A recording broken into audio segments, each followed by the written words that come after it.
The expected journey task, stage 1, in Lake Ribiere, Quebec.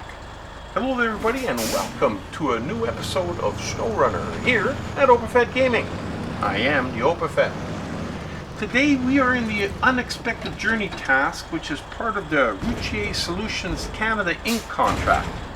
It's where we pick up 2 metal beams and 3 concrete slabs and we deliver them to the bridge construction site's southern part. We're in our Avenhorn A15 and we've already delivered the concrete slabs, and we're here at the old plant picking up the remaining part of our cargo we got to deliver. 2 piles, 2 bundles of metal beams. Now, we don't have a long way to go. The journey is not difficult, but it's going to take a little bit of doing. We had the 2 metal beams left to go, and I didn't want to do them separately with just a truck, so I decided to use a trailer. But it's a little difficult because in this particular journey there's a couple of spots where there's some tight areas and you got to go back and forth. There's not a lot of room, but I decided to do it this way anyway because I wanted to try it a little bit different. So here we are. The Avenhorn A15 is a very capable truck. It's got a nice big fuel tank of 400 liters. Got another 300 in the compartment behind the cab, the universal compartment, and another 160 liters of fuel in the bumper, 80 on either side. So fuel is not an issue, but then again, as I've stated many times before, if you've been watching my videos, fuel shouldn't be an issue anymore because even if you have a smaller tank, you could always put fuel trailers out wherever you like to, or wherever you think you might need them. Now that back and forth issue that I was talking about is coming up pretty quick here, as you can tell. There's not a lot of room and the snow piles up pretty high on either side of the track here, which makes it a little bit more difficult. As you can see, we're not going straight, we got to go to the right. And well, it's an S-curve, that's all it is. So you're gonna have to try and cut the corners off a little bit so that it makes it a little bit easier for the trailer. Yeah, just like that. And if you just take it easy, sometimes you might have to jockey the truck back and forth a little bit, but if that's the worst problem you're gonna run into, then we're gonna be okay. We got a little bit of ice travel coming up ahead. And in this turn here, I've been through here a couple of times. A few times I turned it a little wide, didn't realize that there was a guardrail underneath the snow right to the end. And you can't get hooked on it if you go over top of it. So be careful over there.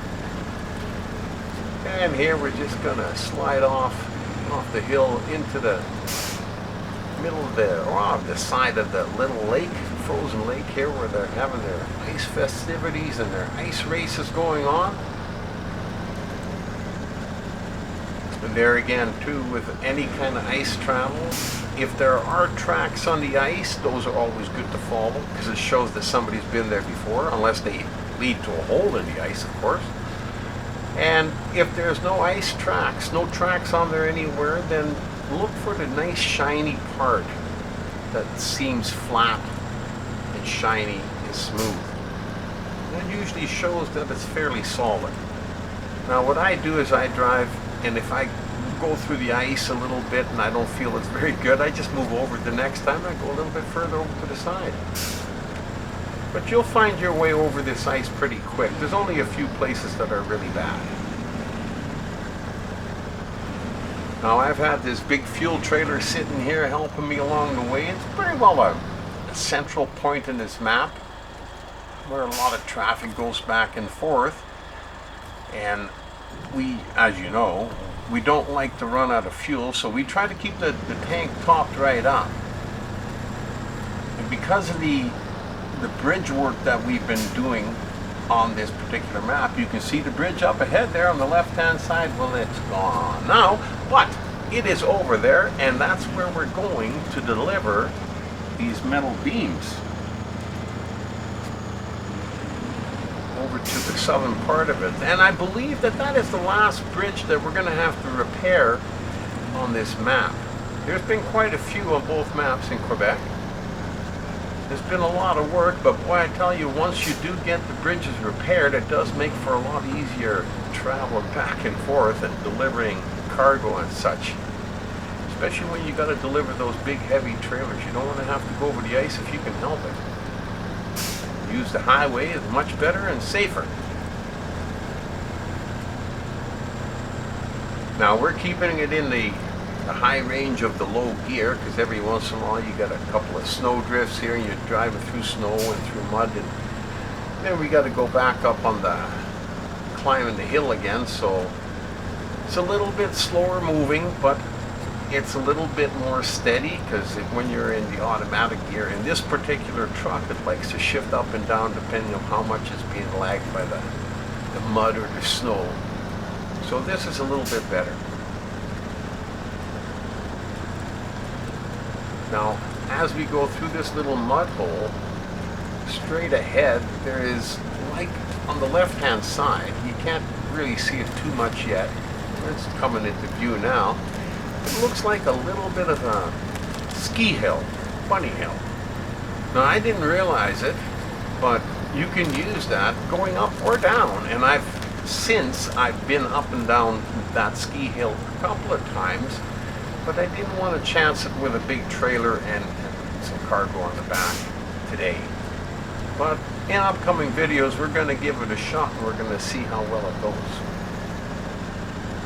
For now, we're just going to climb up the hill on the outside here and just go around that ski hill. It takes a little bit longer, but there again, it's a little bit safer. And we want to make sure we reach our destination, because we don't have too much further to go. And then stage one of the bridge repair, that you can now see in the background again, that stage one will be done. As you can tell, the Avenhorn is a very capable truck with chains on its tires. It's got lots of power. Just a little bit slower than a lot of other trucks, but hey, it's SnowRunner. It's not a racing game. This game is played with patience. At least that's what I keep telling myself. You know, sometimes I like to go a little faster too, because it tends to wear on you after a while, but we're going to have to wait till we get out of the snow and up on the highway now.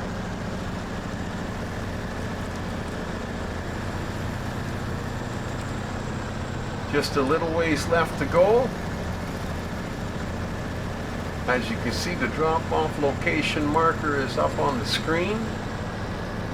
And the drop-off in this particular instance, along with very few, doesn't always happen, but this one has only got one drop-off location, even though it's a bridge repair. And a lot of times with bridge repairs, you can bring your cargo to either side. But not in this case. We had to come to this side and drop it off over here.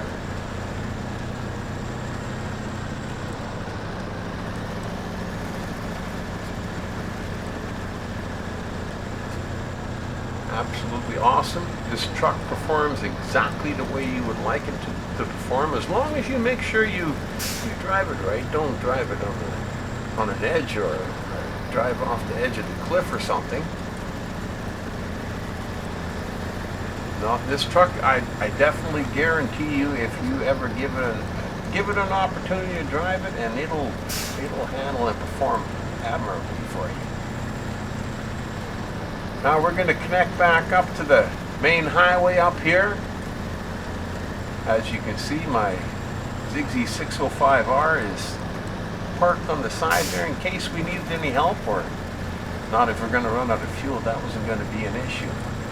And just up ahead is where we drop it off. Quick video. I enjoyed it. I hope you'll like this video as well, and hope to see you back at Overfed Gaming again real soon. Until then, we've been driving the Avenhorn A15, delivering 2 bundles of metal beams to the bridge construction site, Southern Park, with me as your driver, the Overfed.